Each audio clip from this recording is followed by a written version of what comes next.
Okay, so very recently I lost my grandmom, my paternal grandmom, and I wanted to do a video tribute to her just to remember the good times that we had and just to say thank you for the amazing life she led and how impactful she was to me personally. So one of my very, very early memories of my grandmom used to be how she teased me a lot growing up. So she used to intentionally mispronounce people's names. So Jonas might be donuts. She just had many different ways of doing it. So I remember Jonas a lot because he used to be our neighbor when we were in Coca. And she would just call his name from far and I would lose it. I would be like, Grandma, his name is not Donut, it's Jonas. She'd be like, that one is me that knows. Oh. Like, and it just used to be something that we joke about and play about. My grandma is a very, very fun, loving person. I can remember her calling Goldie Morning just to get under my nerves. And I just remember a lot of fun times going to our shop at our papa, uh, like how if I come around, like the way I get fed is not the usual way. Like normally at home, the best I can hope for is 2 meats. But when I get to grandma's shop like this, they would do assorted and everything, and she'll be like, "Oh, my grandson is here." Oh."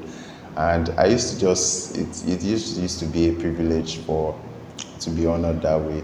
My grandmom is also like the reason why I can at least speak Yoruba today. So I don't speak both my parents' languages. I blame them because I said they didn't teach me. But when my grandmom found out that I understood Yoruba and could converse in it, she just made it the default language she used to converse with me. And I can remember many conversations, maybe riding a bus home, and my grandma would call me, and I'll be very, very, very, very self-aware to talk on the phone because there have been a lot of times when I'm speaking and I can tell people are chuckling around me.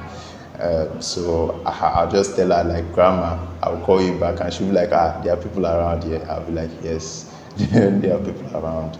So I just want to say a big thank you to her for the life she lived, the values she instilled in me. My grandma was always, one thing I'm going to miss a lot about her is her prayers every time my grandma calls.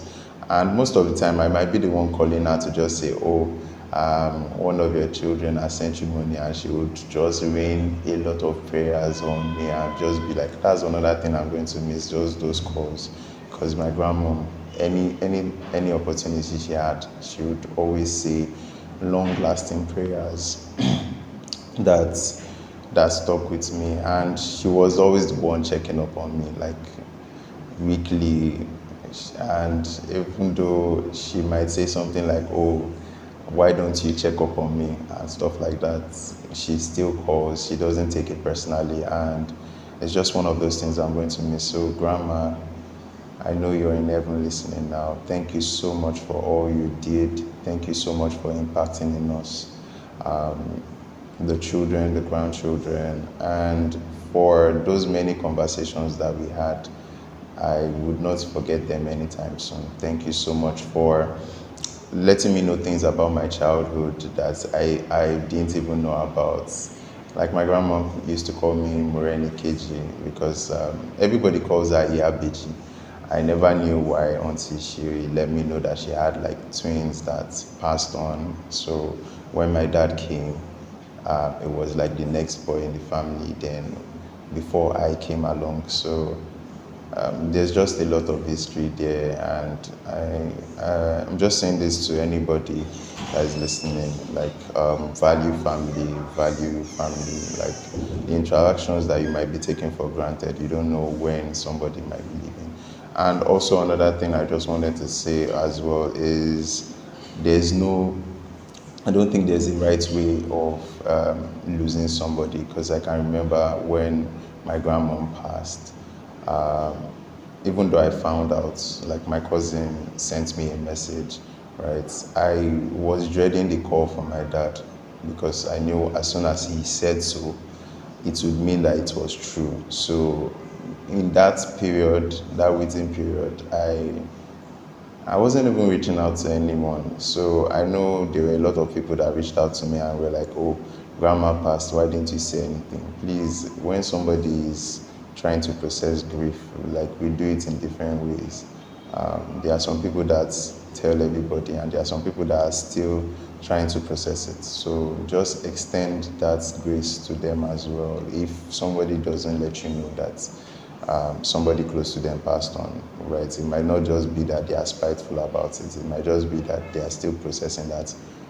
I can't believe this person is gone. So I want to say a big thank you to my aunties as well, my dad for holding things down. Because as a grandchild, like when you lose somebody this pivotal to you, you don't even know how to process it. You don't know what the modalities are, and you don't even know culturally what you're supposed to do and all that. But the family came through very, very strongly, and everyone contributed a lot. So thank you guys so much. I'm very, very sure that grandma will be proud of the contributions and the efforts everyone put in.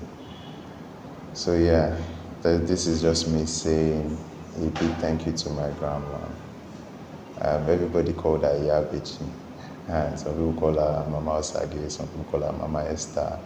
But to me, she was just being grandma, and I'm going to miss you, ma.